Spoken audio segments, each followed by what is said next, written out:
Hello guys, magandang umaga. Good morning, good morning, good morning, good morning. Lagay ko muna yung mic ko dito. For today's video guys, na tayo na pag-utusan maglagay ng ano to, alugbati. Himay-himayin natin ito mga kamanong. Then magugulay yata mamaya si Mrs. So ganito lang yan, no? Yan. Lagyan mo sa mga maliliit. Pitas-pitasin mo ng dahon. Tapos, yan lang. O, yan. Huwag lang yung huwag lang yung sanga. Dahon lang. Pipiliin mo naman yung dahon na pwede pa. Pero kung may butas, nakagaya nito, huwag na. Yan. Ito natin. Kamusta na po ba ang lahat? Alam nyo kagabi napunta kami sa sa Sag Food. Ano pala siya? Ituluken. Okay naman yung pagkain. Basta hindi ka pabusog, bira ka ng bira, kain ka na kain. Yan ang magkagandahan doon. Ang daming tao. Yung pagdating namin, alas 7, medya yata,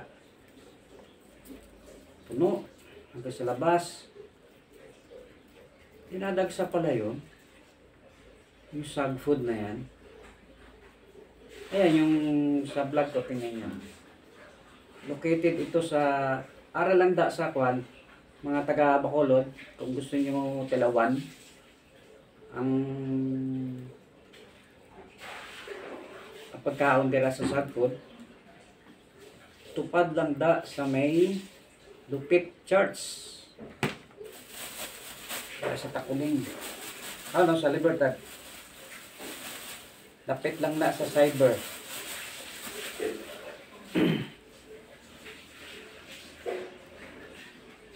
Pag-abot na mo dito kagabi, way na ako mapardahan sa maparkingan.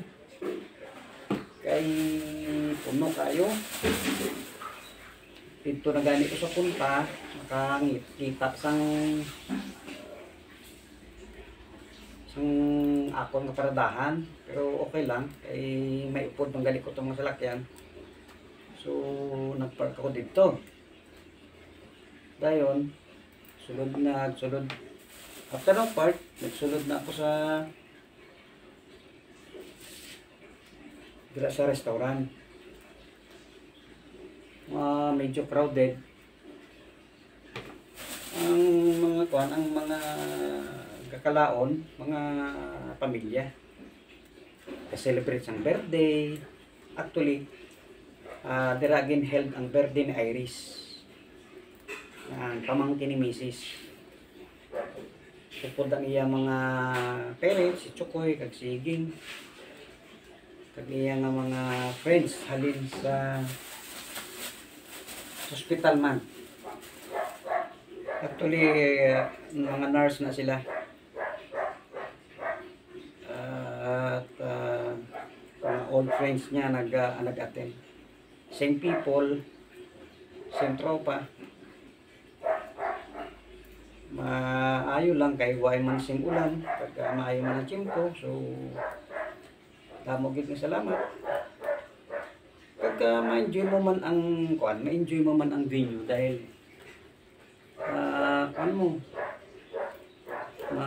nami ang food.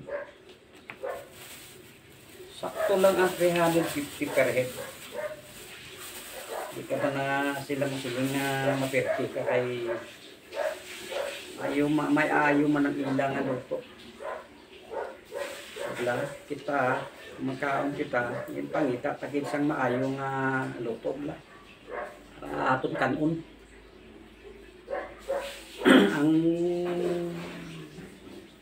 Ang lang ang parkingan. Ang medyo kinanglan. Kung mag-dinner ka mo, temprano pa rin. Galing kayo siyempre, halin ka sa office. Okay, let's say, traffic ka pa. Kailangan magpa-reserve ka rin before ka magkanto dito. Kaya hindi na, siguro kung sa udto, saan daw pwede. Kung sa gabi na, mag-set ka tan, maset ka gid sa kwan, sa reservation. Kaya daw mo nagpapabook. Alam nyo naman ngayon, puro booking. Hindi ka kagad ora-orada makapunta sa venue na hindi na kaya nakabook. So, mas maayo pa, magpabook ka gid para may reservation ka ng table. Ala. So, ambot lang ini nga akong speaker, may microphone ko na kung okay pa. Ano na, tabaw Yan lang, tawong ko anay. Masiway na bla.